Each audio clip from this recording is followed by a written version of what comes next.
I appreciate the energy.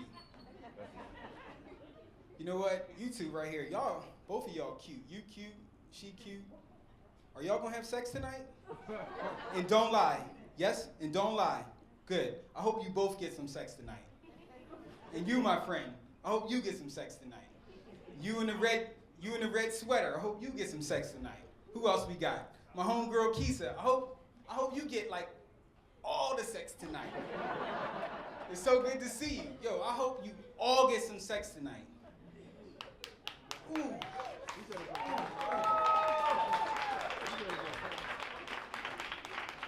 I do. I hope you all get some sex tonight. You know why? I'll tell you why. I have been to an enormous amount of comedy shows, and not once have I heard a comedian walk out and say, I hope everybody in the crowd scores. I'm being the change I want to see in this world.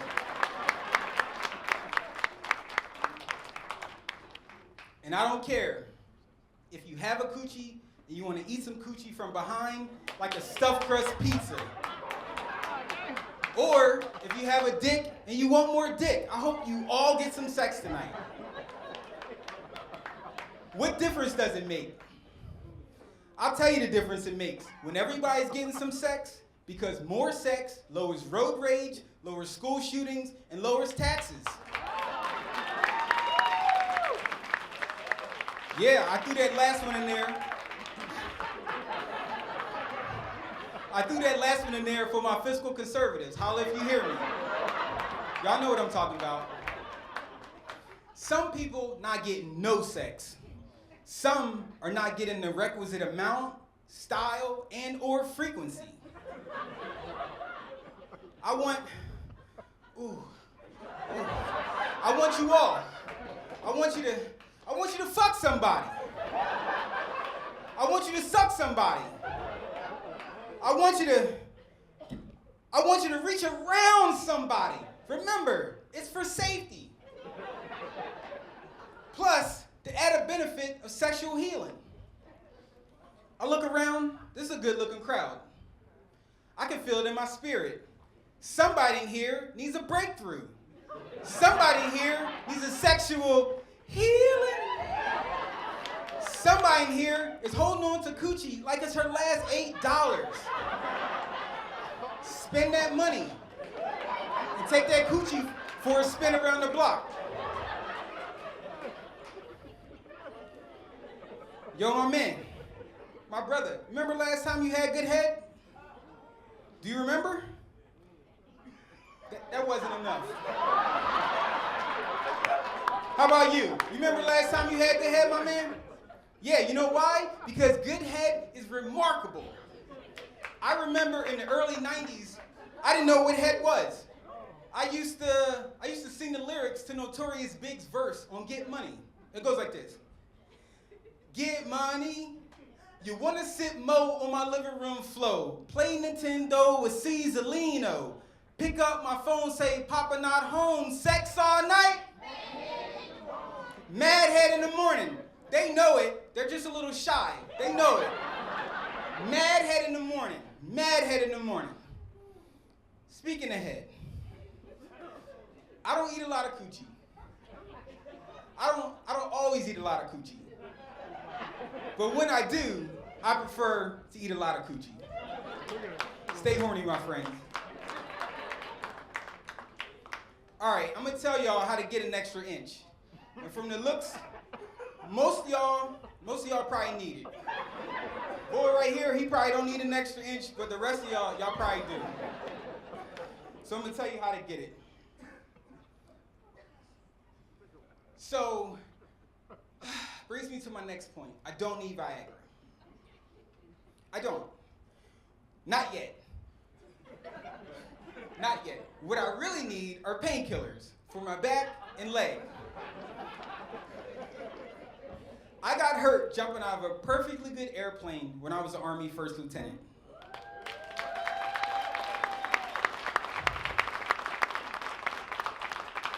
I know, stupid. Everybody was doing it. Fun fact, the Veterans Administration Hospital is allergic to prescribing painkillers. You know what I'm talking about. especially if the veteran has chronic pain, not to be confused with chronic or sour diesel. You know what I'm talking about. What the VA hospital is not allergic to is prescribing Viagra for almost any reason. I use my dick pills for good.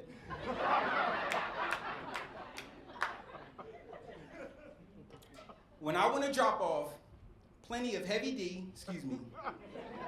plenty of vitamin D on my old lady, I take half of 100 milligram Viagra. You see, I told you the VA wasn't allergic to prescribing dick pills. Now mind you, I've been to Iraq, Afghanistan, and I grew up in West Philly. Never would have made it, never could have made it. Shit, I'm Marvin Sapp. That's some PTSD humor. Sometimes I'm too introspective. But oh, ladies and gentlemen, I came to give y'all some good news. Half of 100 milligram Viagra is like putting a 383 stroker motor in an 89 Camaro or an 89 Mustang. You feel it. Way more torque, horsepower, and miles per gallon. Half of 100 milligram Viagra is like increasing your stock displacement by 21%. Ladies and gentlemen, there should be at least an extra inch, maybe an extra inch and a half of increased displacement. And then you'll find some new coochie. Even if it's with the same woman. I know I did. In miles per gallon. Yeah, I found it. In miles per gallon, AKA joyrides, they increase exponentially. Viagra is a performance-enhancing drug. Athletes use them because they want to score as much as possible. Me too.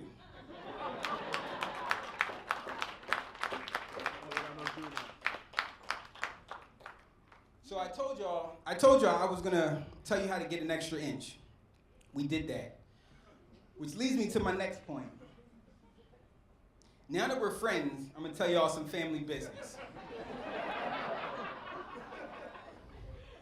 In 1987, I was a badass kid with an 80s dad who believed in spare the rod, spoil the child. I got a witness right here. But by the grace of God, my parents got married and we moved from West Philly to Cross Keys, New Jersey. My mom was the cool one, so she would lean up the steps and she would say, "Who wants to go to Bradley's, Payless, or Burlington Coat Factory?" It was awesome. It was awesome. And then all of a sudden, my needed place to stay ass aunt moved in my house.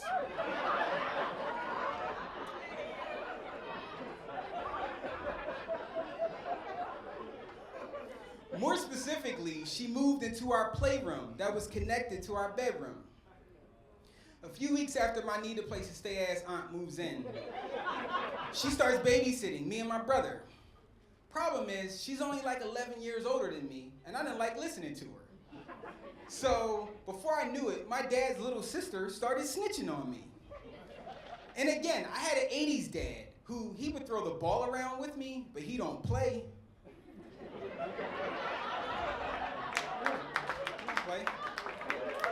No games. No games. My dad was Future. So, no games. No games. So, when my dad found out I was messing up, talk about a pop quiz, he would hit me with a multiple choice problem. A, a mush in the face.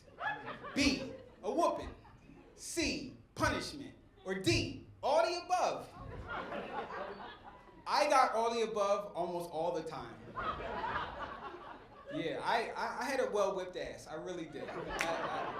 I had a well-whipped ass.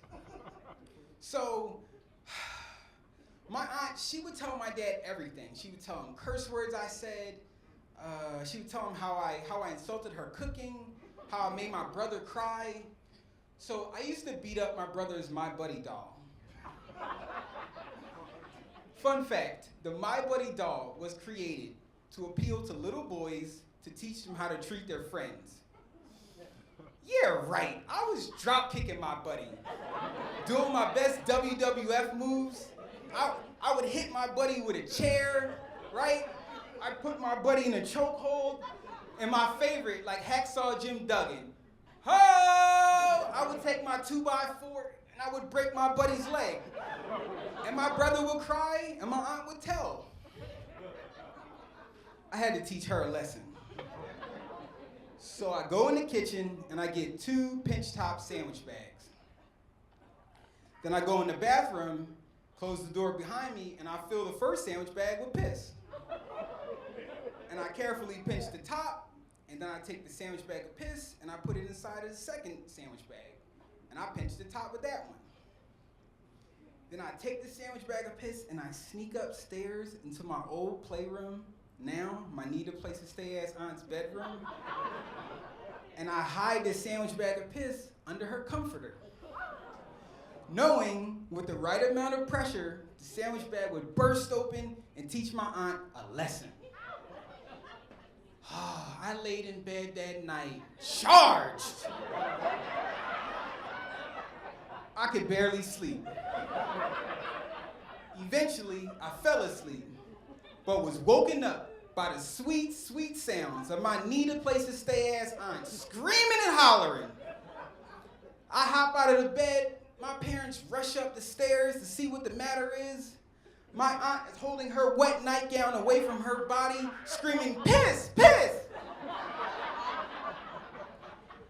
My dad, like any 80s dad who doesn't understand what you're saying, he just repeats it. He goes, piss, piss, what?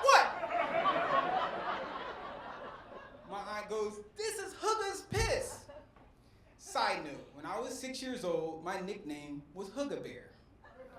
All right, back to my aunt and her pissy nightgown. So my dad goes, how? How did he piss on you?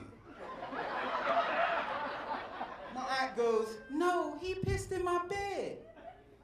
My dad says, how? Go look at my bed. So my dad walks over, he pulls back the comforter, he sees wet sandwich bags and a puddle of what is surely piss, and he grabs me by the head and neck like I grabbed my buddy and got us down the steps, through the living room, to his room where he keeps the belt.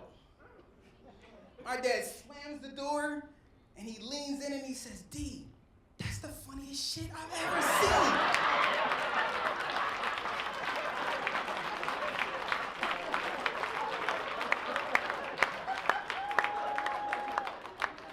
So I leaned back and I said, Daddy, it wasn't shit, it was piss. Oh, we laughed. Oh, everybody in my house was wet that night. Everybody. And to this day, my aunt, she's still pissed about those sandwich bags. I'm D. Haven Pollard, thanks for coming.